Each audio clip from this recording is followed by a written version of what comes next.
organizaciones que plantearon el recurso ante la Sala de lo Constitucional tenían la intención de garantizar que con la vigencia del voto cruzado hubiese una plena vigencia de los derechos ciudadanos, en el sentido de que el voto es libre y por lo tanto el ciudadano estaría a partir del voto cruzado en la libertad de votar o bien por bandera, o bien por rostro, o bien por los candidatos a diputados de un solo partido político, o bien cruzar el voto y votar por candidatos a diputados de diferentes partidos políticos. Yo he escuchado a representantes de las organizaciones sociales, particularmente de Iniciativa Social para la Democracia, cuando justificaron el porqué de esta sentencia.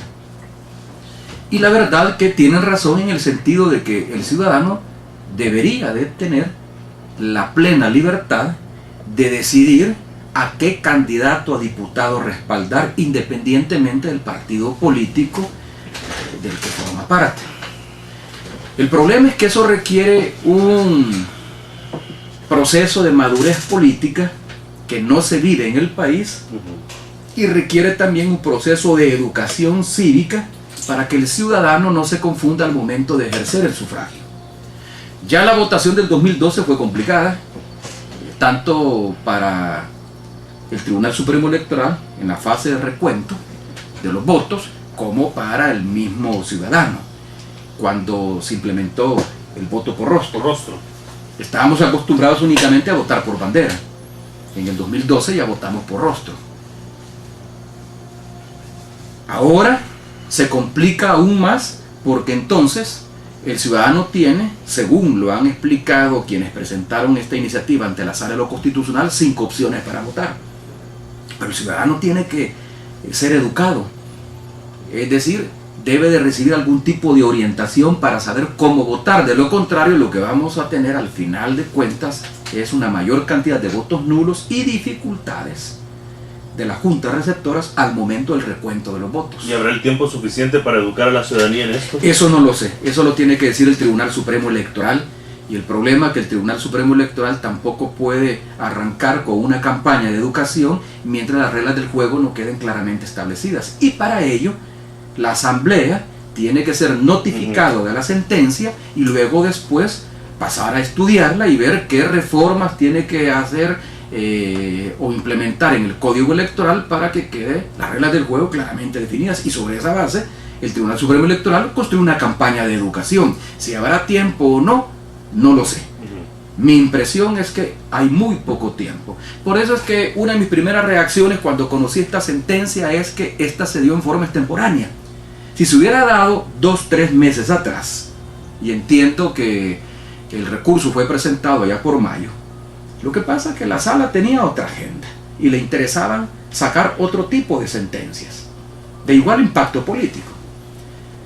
Y entonces a esta no le dio el tiempo necesario y vino a sacar la sentencia hasta estos días. Pero si hubiera salido allá por junio o julio, probablemente entonces el mismo Tribunal Supremo Electoral hubiese tenido el tiempo suficiente para lanzar una campaña de educación, y la misma Asamblea Legislativa hubiese tenido el tiempo suficiente para generar la discusión, el debate necesario para ver cómo reformar la ley de tal manera de ponerla a tono con el contenido de la sentencia. Ahora, en mi opinión, hay muy poco tiempo. Hay muy poco tiempo. Ya de por sí el Tribunal Supremo Electoral está demostrando una incapacidad institucional para evitar violaciones a la ley. Por ejemplo, no ha podido frenar la campaña adelantada. Que no digan de que solo hay campaña cuando se pide expresamente el voto. Hay vallas publicitarias donde se ven candidatos de Arena, por ejemplo, que están siendo exhibidos públicamente, aunque no están pidiendo el voto, pero sí están induciendo al voto de alguna medida.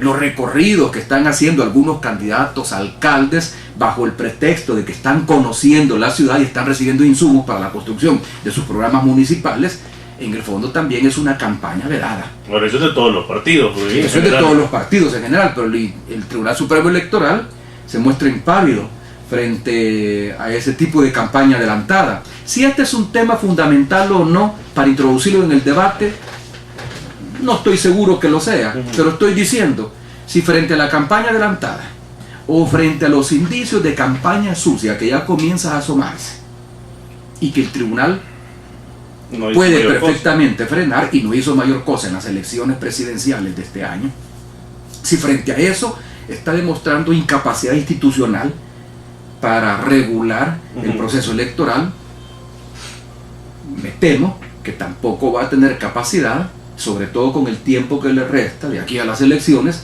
para educar a los electores, para educar a los ciudadanos de cómo se va a votar una vez queden establecidas las reglas del juego, cuando la Asamblea Legislativa decida reformar el Código Electoral de tal manera de ponerlo a tono con el contenido de la sentencia. Yo más bien evaluaría las intenciones de la Sala por el tiempo en que emite la sentencia y no tanto por el contenido de la misma, porque lo que la Sala hace es pronunciarse frente a una iniciativa que tienen dos organizaciones de la sociedad civil. La Sala de lo Constitucional, en recursos de inconstitucionalidad, no resuelve por iniciativa propia, lo hace a petición de parte. Son dos organizaciones, entre ellas Iniciativa Social para la Democracia, quienes presentan un recurso para que el voto cruzado sea considerado constitucional y por lo tanto sea introducido en la legislación electoral. La Sala lo que hace es reaccionar y le da la razón a estas organizaciones.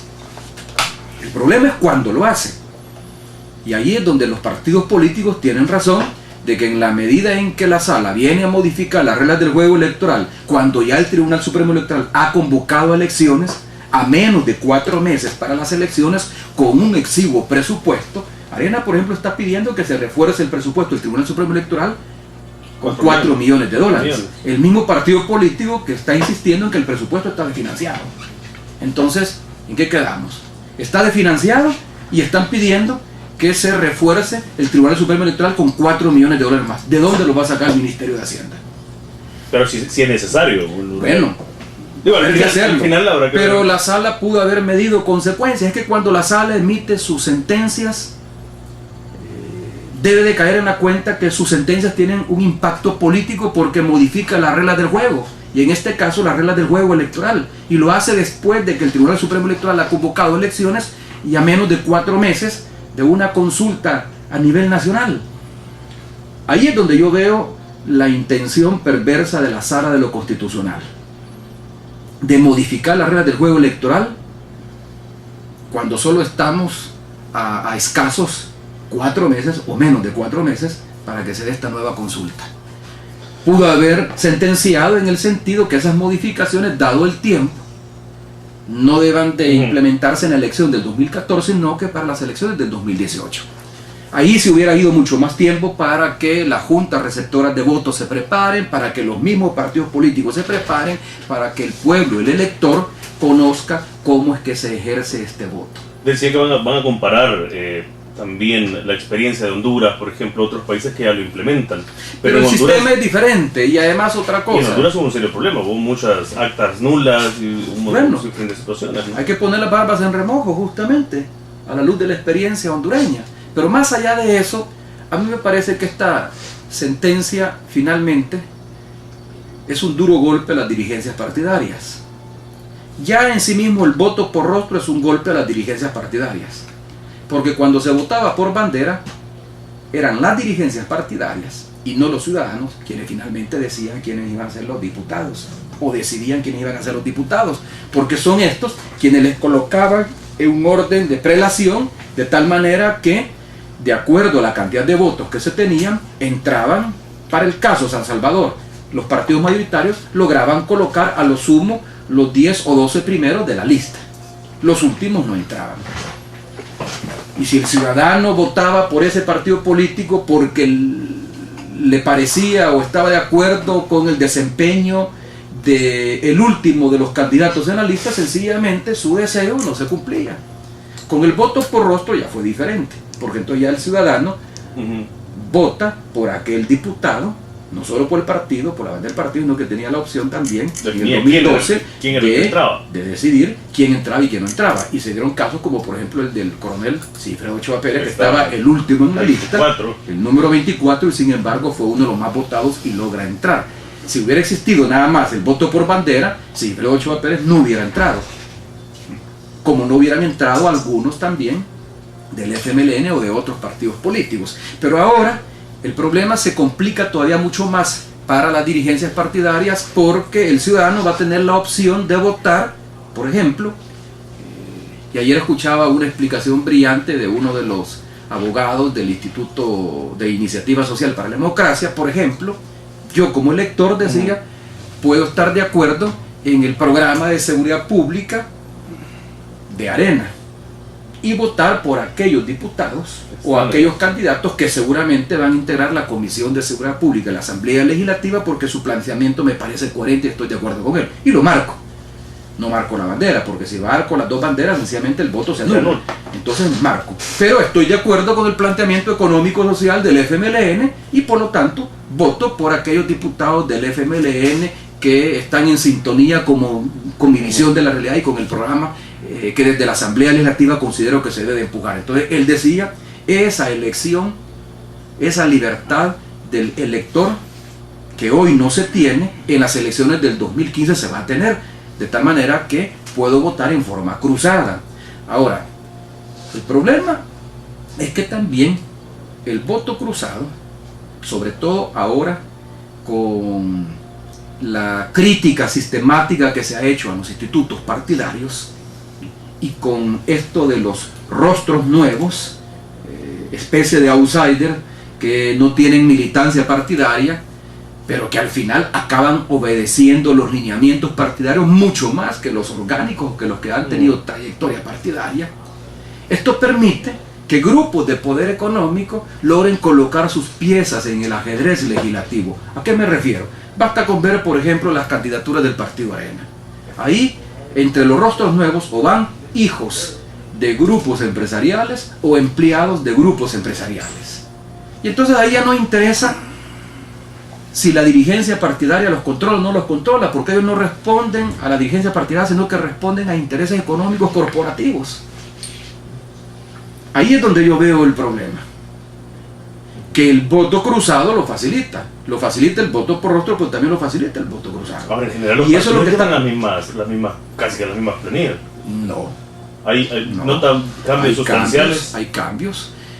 Quizás quien lleva, por lo menos en San Salvador, los mismos rostros es el FMLN.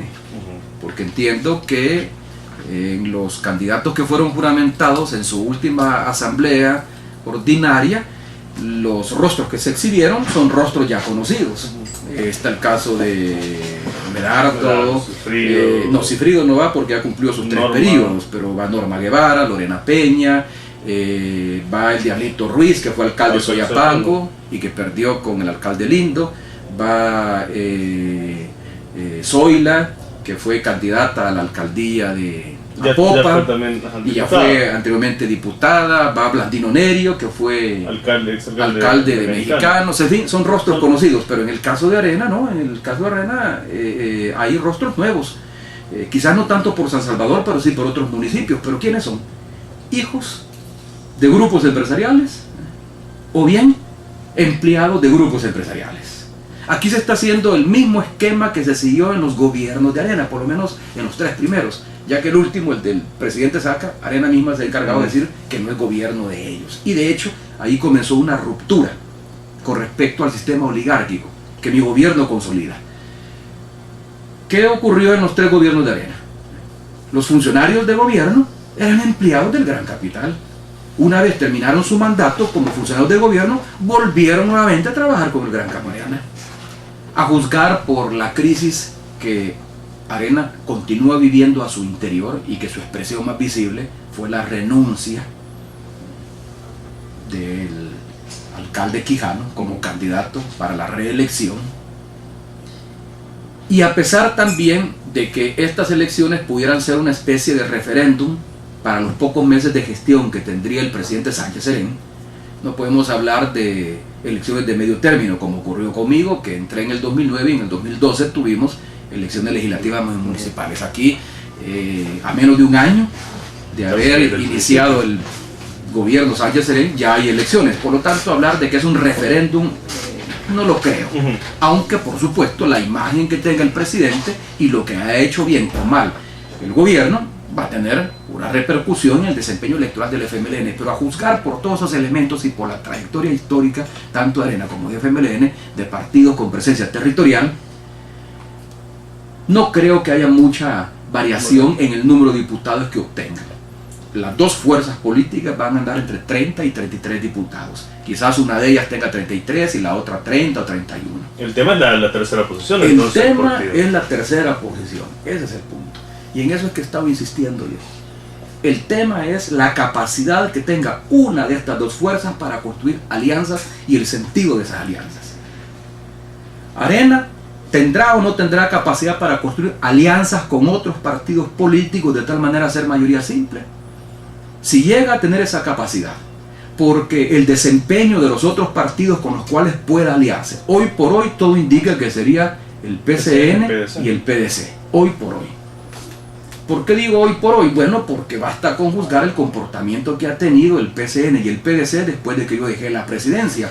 Durante mi presidencia lo que le dio gobernabilidad al país y lo que impidió que la maquinaria del Ejecutivo se paralizara fue justamente la capacidad que tuvimos de construir alianzas y de romper el bloque de oposición, porque el bloque de oposición fue roto. Nuestra única oposición sistemática la ejerció Arena. No estoy diciendo con ello que el PCN, el PDC y Gana y Cambio Democrático eran apéndice del FMLN o del gobierno, pero votaban en una forma mucho más razonable y votaban pensando en la gobernabilidad, como muchas veces lo dijeron diputados del PCN o de Gana o de la Democracia Cristiana cuando yo fui presidente. Votamos por los préstamos porque consideramos que son de beneficio para el país. Votamos por la ley de desarrollo social porque consideramos que es de beneficio para el país, independientemente de quién sea el presidente y del partido al que pertenezca. Ahora no. Con Sánchez Serén, esa gobernabilidad está en riesgo. Porque PCN y PDC ya no está votando con el FMLN. Entonces, va a depender de la capacidad que tenga Arena. ¿Pero cree que esos partidos crecen, bueno, PCN, PDC, Gana, que son como los que no hay nada en el horizonte que me haga pensar de que su número va a variar, ya sea para abajo o para arriba. Por supuesto, cada partido hace cuentas alegres. El PCN ha dicho de que seguramente va a sacar más diputados que los que tiene. Yo no creo. Yo creo que el PCN va a sacar más o menos el mismo número de diputados. Y lo mismo la Democracia Cristiana. La Democracia Cristiana ahora tiene un diputado que es su secretario general. En el mejor de los escenarios van a meter otro por Santana, o sea que tendrían dos en el mejor de los escenarios. Cambio Democrático no creo que meta más que el diputado que tienen en estos momentos por San Salvador. En el caso de Gana pudiera sacar los mismos diputados que tienen en estos momentos. Los diputados que sacó en la elección del 2012 fueron 11. Ahora tienen 13 porque se han agregado 3 de Unidos por El Salvador que se escinden de Arena y les renuncia uno que se declara como independiente, que es el diputado Samayoa. Entonces al final tienen 13 diputados. Entonces yo no creo que Gana pueda tener capacidad de sacar más que los 11 o 13 diputados que tienen en estos momentos. Con suerte va a meter uno, con suerte.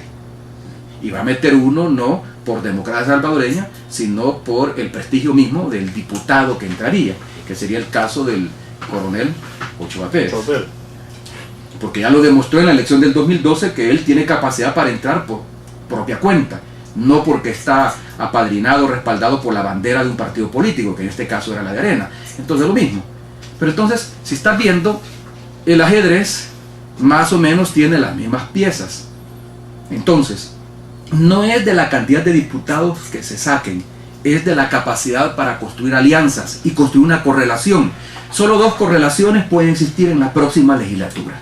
O una correlación a favor de los cambios que se iniciaron en el 2009 y que están permitiendo reducir la pobreza y la desigualdad social y que pueden colocar al país en la senda del crecimiento económico sostenible. O bien una correlación que busque mezquinamente paralizar el gobierno, desgastar al FMLN para asaltar el poder del Ejecutivo en las elecciones del 2019.